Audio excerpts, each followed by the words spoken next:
In a moment that will be etched in royal history forever, the unthinkable has just happened. Without prior warning, without the usual protocol of a scheduled press briefing, Buckingham Palace issued an emergency broadcast that has brought the entire United Kingdom to a complete standstill. Television screens across the nation flickered from their regular midday programming to a somber, black screen bearing the royal crest, followed by a silence so heavy it felt suffocating. This was not a celebration. This was not a routine update. This was the moment the palace could no longer hold back the dam of secrecy they had built for months. As the feed went live, the image that greeted millions of viewers was heartbreaking. King Charles III and Prince William stood side by side in the music room of Buckingham Palace, but gone was the pomp, the pageantry, and the rehearsed smiles we are used to seeing. Instead, the world saw a father and a grandfather pushed to their absolute breaking point. King Charles appeared visibly frail, his eyes red-rimmed and glassy, holding a sheet of paper with hands that trembled uncontrollably. Beside him, Prince William stood like a statue, his jaw clenched tight, in an expression that wasn't just sadness, it was a mixture of devastating grief and barely suppressed fury. For weeks, rumors have swirled about the youngest Wales child, Prince Louis. The palace had issued vague statements about seasonal illness or private family time, dismissing public concern as intrusion. But today, the mask slipped. King Charles stepped forward to the microphone, his voice cracking before he even finished the first sentence. "It is with the heaviest of hearts," the king began, pausing to compose himself as William looked down at the floor, "that we must share news regarding our beloved Prince Louis." The diagnosis that followed hit the nation like a physical blow. The king confirmed that the 7-year-old prince has been diagnosed with a rare, progressive neurological disorder, a condition so complex and irreversible that it threatens not just his childhood, but his future role within the monarchy. The statement did not use softened language. It used words like life-altering, permanent, and severe cognitive impact. The medical reality, hidden behind palace gates for what insiders now say has been nearly 6 months, is that Prince Louis is facing a battle that no amount of royal privilege can cure. But what made this broadcast truly chilling wasn't just the medical facts. It was the atmosphere in the room. Royal watchers immediately noticed who was missing. Queen Camilla, usually a fixture at Charles's side during moments of national importance, was nowhere to be seen. Her absence screamed louder than any words could. Sources are already whispering that this was not an oversight, but a deliberate exclusion demanded by Prince William himself. The tension between the future king and the queen consort has reportedly reached a boiling point over how this very diagnosis was handled. As the broadcast ended, the camera lingered just a second too long. It caught a fleeting, unscripted moment that tells the real story. Prince William, placing a protective hand on his father's shoulder, not in comfort, but in a gesture of shared, desperate resolve. They looked like men who had just lost a war. The screen faded to black, but the questions have only just ignited. Why now? Why did they hide this for so long? And most importantly, what was happening behind closed doors while the public was fed lies about a healthy young prince? The diagnosis is tragic, but the cover-up might be the scandal that tears the House of Windsor apart. But to truly understand the gravity of today's announcement, we must rewind the clock. The shock we feel now is nothing compared to the agony that has been quietly consuming the Wales household for the better part of this year. While the world analyzed King Charles's cancer treatment and speculated about the monarchy's slimmed-down workforce, a far more personal tragedy was unfolding behind the nursery doors at Adelaide Cottage. We now know that before the world knew anything, Princess Catherine knew everything. For months, the Princess of Wales has been living a grueling double life. To the public, she was the stoic future queen, smiling at engagements and waving to crowds. But behind palace walls, she was a mother terrified for her youngest child. Insiders have revealed that the first signs were subtle, easily dismissed by anyone but a parent. Prince Louis, known to the world for his cheeky antics and boundless energy, had begun to change.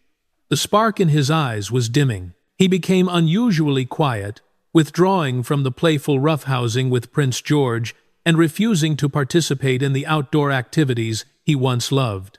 Staff reportedly noticed moments where the young prince would clutch his side or complain of sudden, sharp headaches, only to be hushed by nannies instructed to keep up appearances. Catherine, however, refused to be silenced. Her maternal instincts flared with an alarm that no royal protocol could extinguish.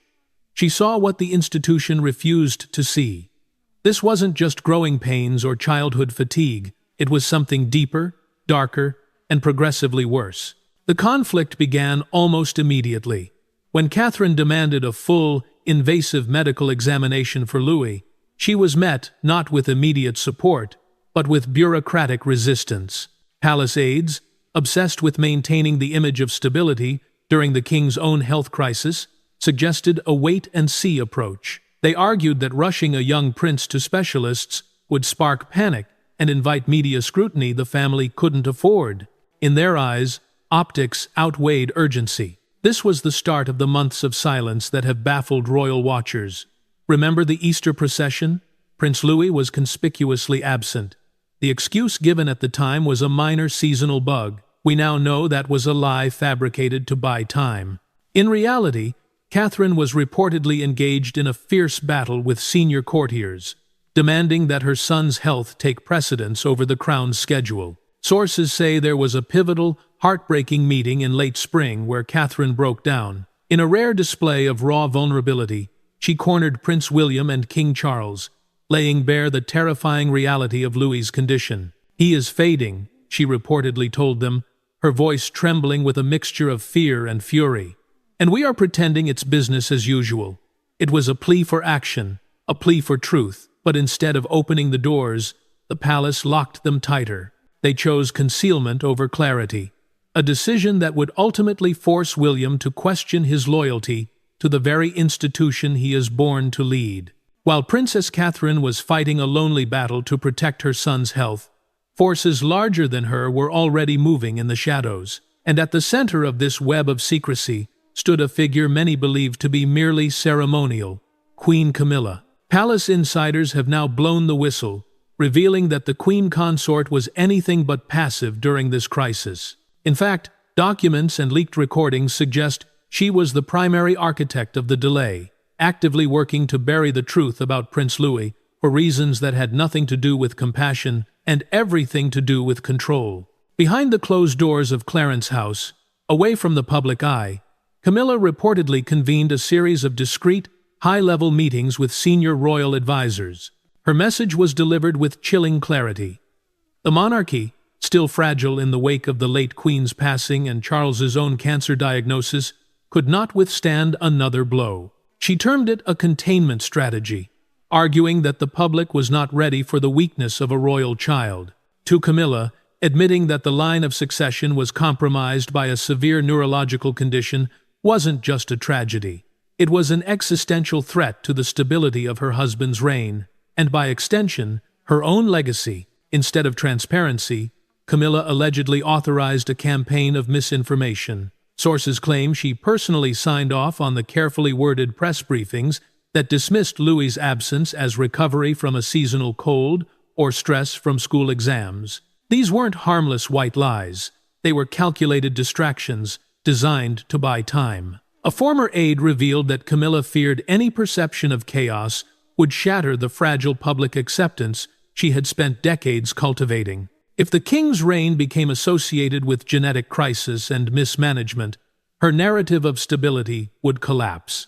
But secrets in the palace have a way of exploding. The tension reached a breaking point when Prince William discovered that Camilla had intervened to override a planned medical disclosure he had tentatively agreed to. Upon learning that his stepmother had prioritized PR strategy over his son's dignity, William reportedly lost control. In a confrontation described by staff as terrifying, the Prince of Wales stormed into a private meeting, accusing Camilla of treating his son as a liability rather than a human being. The argument became so heated that security officers were asked to clear the corridor, leaving the future king and the Queen Consort screaming behind heavy oak doors. Even Princess Anne, the family's pillar of integrity, could not stay silent. She confronted Camilla directly, arguing that honesty was the only way to maintain public trust. But Camilla stood firm, insisting that silence is protection. She leveraged her long-standing relationships with media editors to flood the papers with soft stories, distraction pieces about garden parties, and charity work, while the truth about Prince Louis festered in the dark, waiting for the inevitable leak that would bring everything crashing down. Yet, even the most carefully constructed walls of silence eventually crack. Despite Queen Camilla's aggressive media strategy, she could not hold back the inevitable tide of truth. The cover-up officially shattered late last week, when a confidential file from the Royal Medical Archives was leaked to an investigative journalist. The contents were not just damaging, they were catastrophic for the palace's credibility. It wasn't a routine childhood illness, nor was it a temporary setback. The leaked documents confirmed what Princess Catherine had feared in her darkest moments. Prince Louis is battling a rare, complex neurological disorder. The details of the diagnosis are heartbreaking. According to the report, the condition affects both cognitive development and fine motor coordination. While subtle at first, explaining the clumsiness or restlessness previously dismissed as childish energy, doctors warn that the symptoms are progressive. By late adolescence, the effects will be undeniable, potentially limiting his ability to perform the rigorous public duties expected of a senior royal. This revelation threw Buckingham Palace into absolute disarray. It wasn't just a health issue anymore. It was a constitutional crisis regarding the crown's continuity. Behind locked doors, the monarchy faced a dilemma no protocol manual had prepared them for. Could a future senior royal, who may one day require full-time care, still fulfill his role in the firm? But the panic ran deeper than logistics. The diagnosis triggered a quiet but urgent investigation into genetics. All eyes turned toward the Spencer bloodline.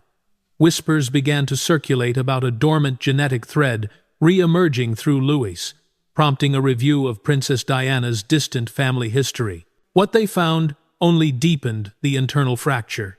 Records reportedly hinted at distant relatives on the Spencer side who had faced similar, though less documented, neurological complications. This revelation sent shockwaves through the senior royal circle. Suddenly, Louis's condition was being viewed by some cold-hearted courtiers not as a tragedy to be supported, but as a genetic flaw to be managed. The debates that followed were brutal. Some traditionalist courtiers quietly proposed rewriting Prince Louis's future, suggesting a plan to gradually ease him out of the line of succession to protect the monarchy's image of strength. They wanted to erase him from the public eye before his condition became obvious. But others were horrified, insisting that the monarchy had evolved beyond such ruthless pragmatism. The institution was at war with itself, cling to the old standards of perfection or embrace the human reality of a beloved prince. While courtiers debated genetics and succession in cold, wood-paneled rooms, the human cost of this crisis was being paid in full by the Princess of Wales. William was torn, caught in the impossible space between his love as a father and his crushing duty as a future king.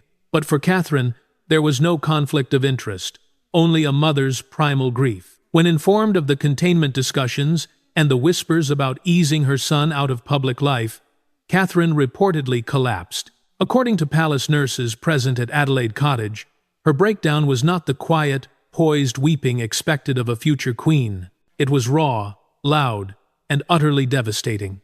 She cried not only for the terrifying diagnosis facing her 7-year-old boy, but for the sheer cruelty of the institution he was born into. The realization that her son was being discussed as a problem to be solved rather than a child to be supported shattered her.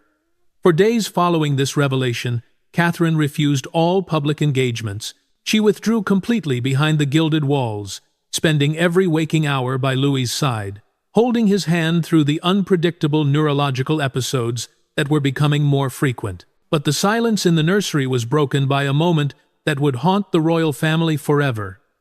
Prince Louis, though young, is perceptive. He had sensed the shift in atmosphere, the hushed tones of the doctors, the red eyes of his mother, the tension in his father's shoulders. During a quiet afternoon, as Catherine sat reading to him, Louis looked up and asked the one question that no one was prepared to answer. "Mummy," he reportedly whispered, his voice trembling with a confusion no child should feel.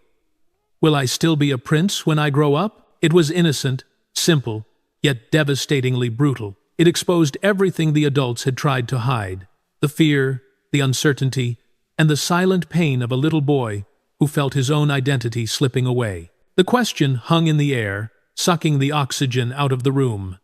Catherine, unable to speak, simply pulled him into her arms. That question didn't just break a mother's heart. When word of it reached Prince William, it ignited a fire that would turn his grief into a declaration of war. The time for negotiation was over. The young prince's question proved that the monarchy's obsession with image was actively harming the very people it was meant to protect. And William decided, in that precise moment, that enough was enough. The time for tears was over. Now it was time for action. Prince Louis's heartbreaking question didn't just break William's heart. It hardened his resolve into something dangerous for the monarchy. Fueled by a potent mix of paternal rage and lifelong trauma, the Prince of Wales reached his absolute breaking point. He was done with the wait-and-see approach. He was done with the PR spin. And he was certainly done with his son being treated as a state secret. It all came to a head late one afternoon. Armed with a confidential report confirming that palace officials had been briefed about Louis's condition far earlier than they admitted, William marched directly to King Charles's private quarters. He bypassed the equerries, ignored the appointment schedule, and stormed into his father's study, accompanied only by his personal security detail. What happened next would never be televised, but sources outside the room described the confrontation as explosive. The usually composed William reportedly slammed the folder onto the king's antique desk, the sound echoing like a gunshot in the quiet room. "If you won't protect my son," William shouted, his voice shaking with raw emotion, "then I will." It was a direct challenge to the king's authority, stripping away titles and protocol to leave only a father and a grandfather facing off. The conversation turned deeply personal. William reportedly invoked the memory of Princess Diana, reminding Charles of how secrecy, isolation, and the cold machinery of the institution had destroyed trust once before. He looked his father in the eye and vowed he would not let history repeat itself with Louis. When the king hesitated, still torn between the advice of his courtiers and the plea of his heir, William dropped the nuclear option. He issued an ultimatum that sent a chill through the very foundations of the House of Windsor. He threatened to abdicate. "Tell the world everything," William reportedly demanded, "or I walk away." He made it clear that he was prepared to pack up Catherine and the children, retreat to Anmer Hall, and withdraw from public life permanently. This was not an idle threat thrown out in anger. Leaked information suggests that William had already engaged in private correspondence with constitutional experts to explore the legal avenues of stepping aside to shield his son from scrutiny. King Charles was left stunned, sitting alone in his study as the door slammed shut. Reports say the monarch, weathered by months of health battles and political strain, wept quietly. He was a king under siege, not from enemies abroad, but from his own blood. The choice laid before him was brutal and binary: preserve the perfect image of the crown, or save his family from collapsing entirely.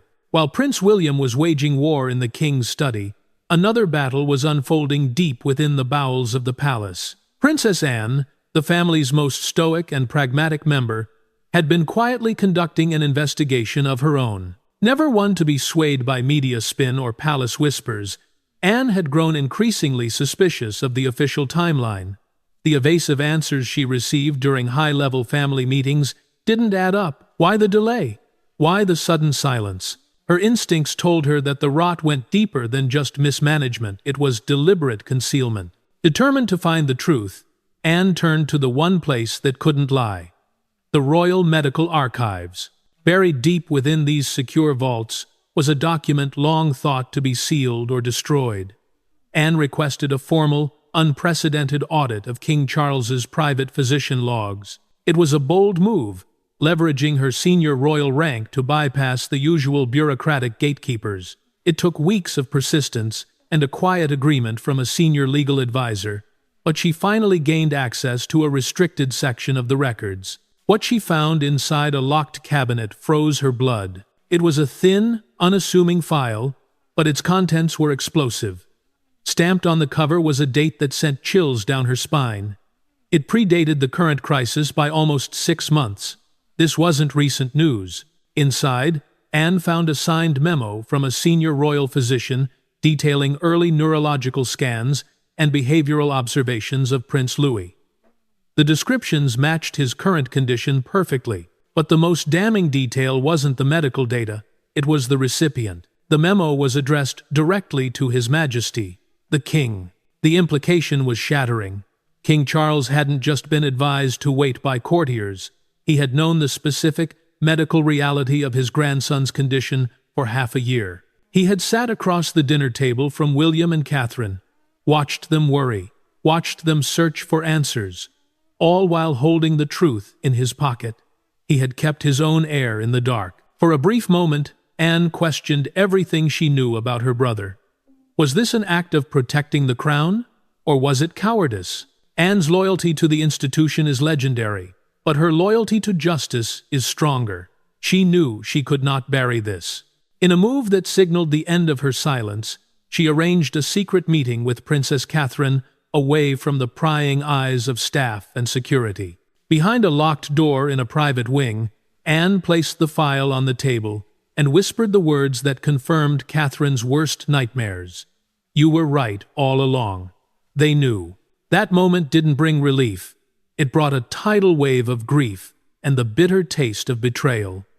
The enemy wasn't just the illness, it was the family itself.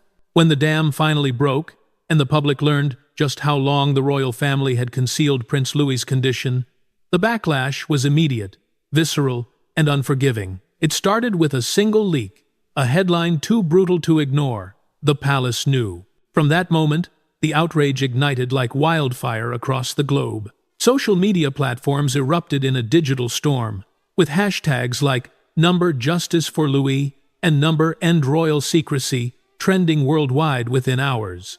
The people didn't just feel disappointed, they felt complicit.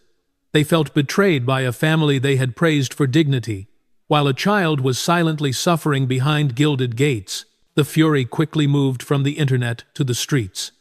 What started as scattered chatter transformed into a swelling mass of grief and anger outside Buckingham Palace. For 5 consecutive nights, crowds gathered, holding signs that bore messages of heartbreak rather than loyalty. "A prince, not a prop," read one banner held high against the palace gates.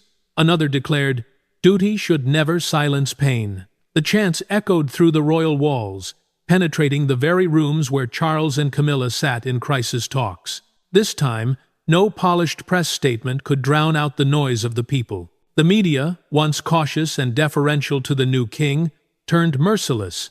Tabloid front pages carried headlines so explosive they shocked even veteran royal correspondents. They hid the truth about a child wasn't just an accusation. It was an indictment of an institution now seen as morally bankrupt. Commentators openly questioned whether the monarchy could survive another scandal of this magnitude, or if protecting the brand over the boy was the final crack in the crown. Inside the chaos, Princess Catherine withdrew completely. Sources confirmed she was placed under medical supervision, physically and emotionally shattered by the months of deception and the pressure of the fallout. But the most visceral symbol of the public's rage occurred not outside the gates, but within a public gallery. Queen Camilla's official portrait was targeted. In a shocking act of defiance, a protester sprayed red paint across the canvas before security could intervene. The defacer didn't speak, but the message scrawled beneath the ruined painting said it all.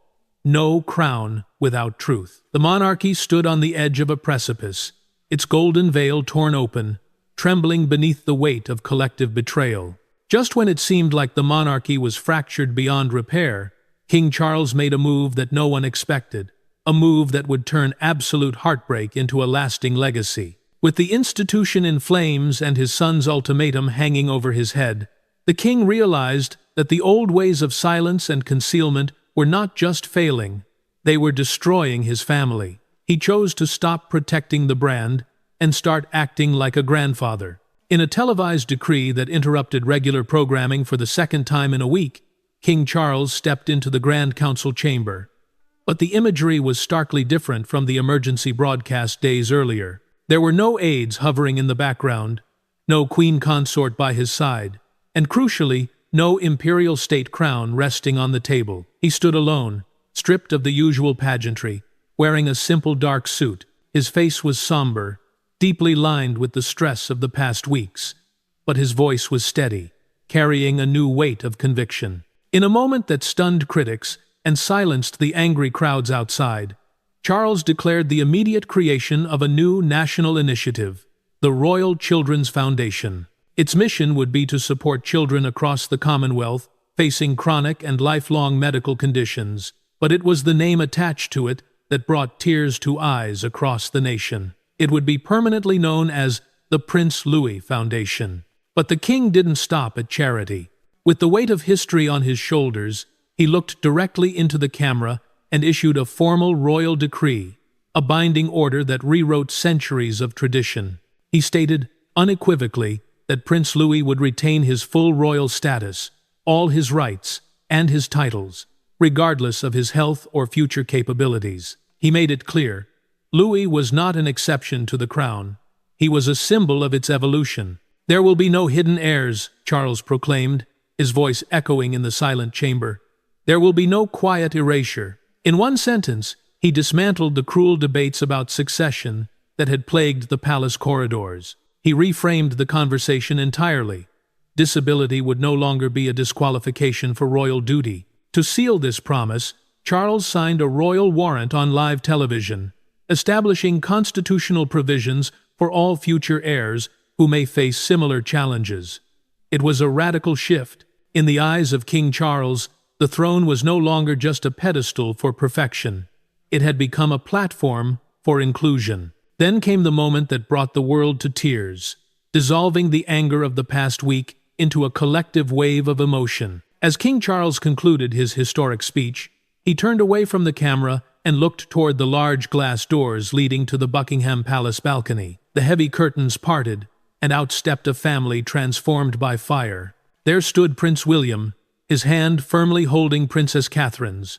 Both looked exhausted, their faces etched with the toll of the private war they had waged, but their eyes were clear, and between them, dressed simply in a blue jumper rather than a stiff royal suit, stood Prince Louis. He didn't look like a victim, nor did he look like a problem to be hidden. He looked like a child, fragile, yes, but undeniably loved. The reaction from the crowd outside the palace gates was instantaneous. The chants of protest died out, replaced first by a stunned silence, and then by a roar of applause that thunderclapped across London. It wasn't the polite applause of a royal engagement. It was a guttural, emotional outpouring of support. People wept openly in the streets. What began as a riot against secrecy had transformed into a rally for humanity. King Charles joined them on the balcony, stepping not in front of them as the monarch, but beside them as a grandfather. His final words, broadcast to millions watching around the globe, echoed beyond the palace walls and into the history books. "My grandson is not a weakness," Charles said, his voice thick with emotion. "He is our reminder of what matters most." It wasn't just a speech. It was a reckoning. For a monarch once accused of prioritizing protocol over people, this act of radical visibility became his redemption. But the final word did not belong to the king. It belonged to Louis. As the roar of the crowd softened, cameras captured a moment that will redefine this era of the monarchy. The young prince, who had asked if he would still be a prince when he grew up, looked out at the sea of people cheering his name. He didn't shrink away. Instead, he offered a small, brave wave and turned to his mother, whispering words that lip readers later revealed to the world. "I'm still here, Mummy." In that fleeting second, the narrative shifted forever. The monarchy didn't look like an ancient, cold institution anymore. It looked like a family flawed, scarred, and battling real pain. But finally, truthfully, human. The crisis of silence was over. The era of Prince Louis, the prince who forced the crown to find its heart, had just begun.